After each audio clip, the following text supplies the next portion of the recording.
My dad, like many dads in the 90s, wanted to be Harrison Ford.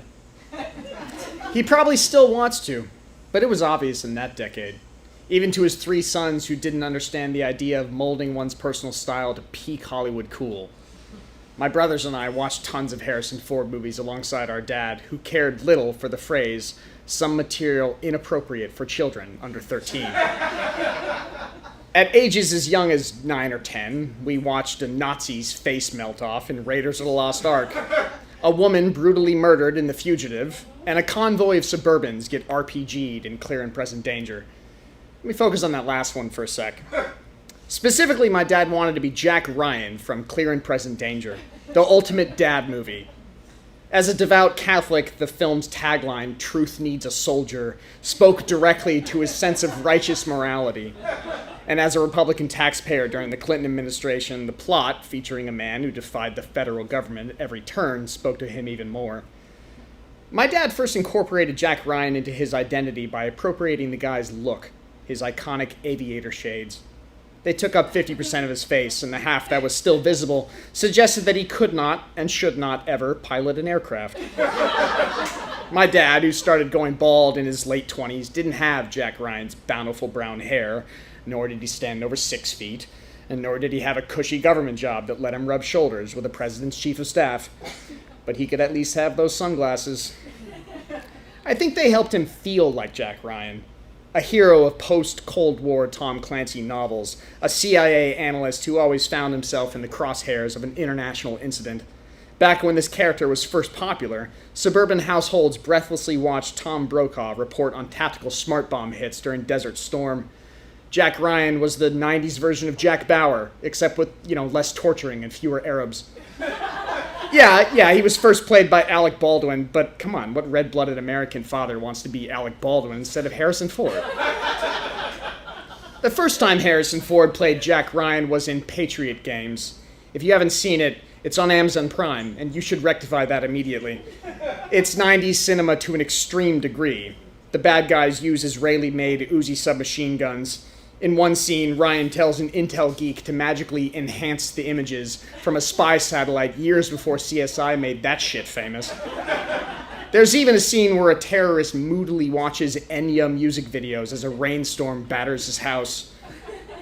In this movie, Jack Ryan is a former CIA spook who teaches midshipmen at the U.S. Naval Academy. He served his country in the Marine Corps and now lives with his hot wife in a remarkable seaside estate in the Chesapeake Bay. The action kicks off when, on a trip to London with his wife and daughter, Ryan foils an assassination attempt on a member of the royal family.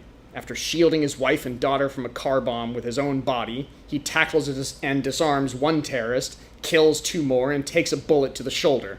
It's riveting stuff. It's exactly the kind of heroic opportunity I think my dad always looked for. As a father of 3 boys, it made sense that he'd be on the prowl for chances to exhibit not only competent masculinity, but uncommon valor as well. Using a miter saw to build a backyard tree fort is one thing. Stopping a rogue faction of the Irish Republican Army is something else entirely. Can you blame him for fantasizing about this? I mean, this is the kind of right place at the right time courage most men dream of. If my dad was anything like I am now, he always wondered how he'd perform in a high-threat scenario. Maybe he still does. I know I do. The only problem is my dad never taught me how to stop a terrorist attack. Maybe that's why he so frequently popped in the VHS cassette of Patriot Games on family movie night, hoping I'd learn by watching Harrison do his thing. The most my dad did, and his most was enough, was teach me how to be a good man. And on a near daily basis, I question my strength at this by wondering if I have the courage to intervene and stop someone from getting hurt. Because I traffic in low-profile bravery, a kind of baseline competence I delude myself into thinking is a form of heroism. I've helped change a few flat tires in my day. I've lost track of how many couches I've helped my friends move. I have even, and I'm being very literal here, walked an old lady across the street. But the closest I've gotten to being a man of action was the time I got into a shoving match with a homeless person who provoked me in a liquor store. Not my finest moment. Homeless people aren't terrorists, and whatever threats they pose don't exactly call for Jack Ryan-style intervention. I can't be the only man who sees threats where none exist. I know I'm not, because my dad still does it. Surely if the IRA came to Poway to assassinate the mayor on a family trip to Baskin-Robbins, my dad, even at age 66, would be the first to act. After all, he was in the city's Chamber of Commerce. I remember him scanning his environment through those oversized aviators, seeking threats, trying to notice if anything was off. To this day, he habitually locks his doors when he's stopped at an intersection with panhandlers in the median. And while walking with my mother on the sidewalk, he still positions himself on whatever side the road is on, presumably to block careening vehicles with his own body. Here's the thing, I do all of this and more. My girlfriend can't stand it when we're about to cross the street and I instinctively put my arm out to shield her from an oncoming car. She has her own brain, her own eyeballs, but whenever I perceive a threat, I ignore her basic capacity for keeping herself alive and become my overprotective father. But even though my dad never once pushed someone out of the way of a drunk driver, tackled a terrorist, or even exercised his constitutional right to buy a gun, my brothers and I already saw our dad as Jack Ryan. The aviators helped cement the image in our minds, but he was truly the closest we had to our own personal Harrison Ford and the stand-up guys he always played.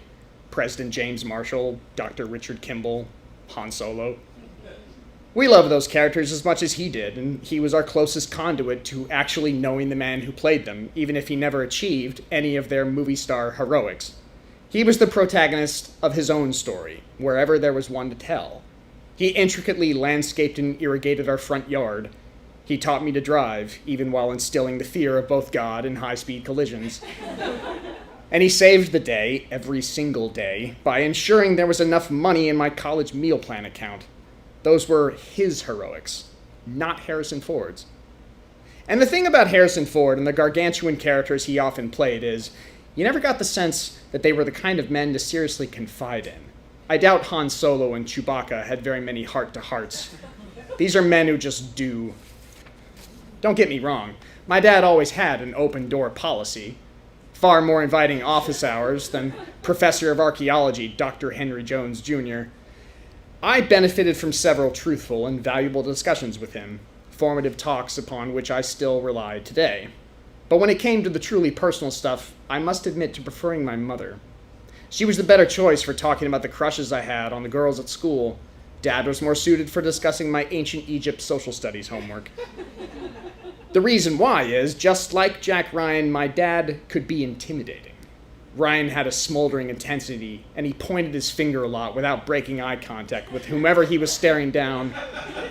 He was always grabbing guys by the collar and growling at them with righteous fury. I think my dad took some of his parenting lessons from this kind of physicality. Sometimes he'd poke his finger directly into my sternum when I fucked up, or grasp me by the neck and rotate my head toward the altar when I didn't pay attention in church. I hated disappointing him as a kid because he was the only person in my life I wanted to impress. Then something changed. The illusion broke. Harrison Ford became old, and so did my dad. He suddenly became separated from the Jack Ryan image, probably because Harrison Ford started making bad movies. By the time he was attempting awful Russian accents, slumming it in buddy cop flicks, and crashing his airplane every fucking month, his capable dad energy faded into history. All this happened to coincide with the end of my adolescence and the beginning of my adult years. At first, the older dad got, the wiser he got. As my brothers and I moved into our first jobs, wrote college application letters, and selected our majors, we eagerly sought out his advice. He had the experience and the information, and we were in the market for it. Then my brothers and I officially became adults who knew things, and selected a number of areas where we thought better than our father. That list continues to expand, including, but not limited to, investment opportunities, relationship strategies, and the number of children to sire. Today, I still want my dad's approval, but to a lesser degree.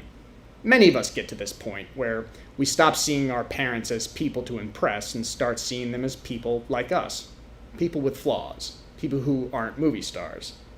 I should admit, however, I remain open to the possibility of impressing Harrison Ford.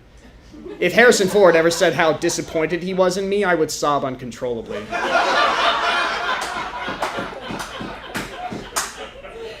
My father doesn't wear aviators anymore, and he refers to the latest actor to play Jack Ryan as that one guy.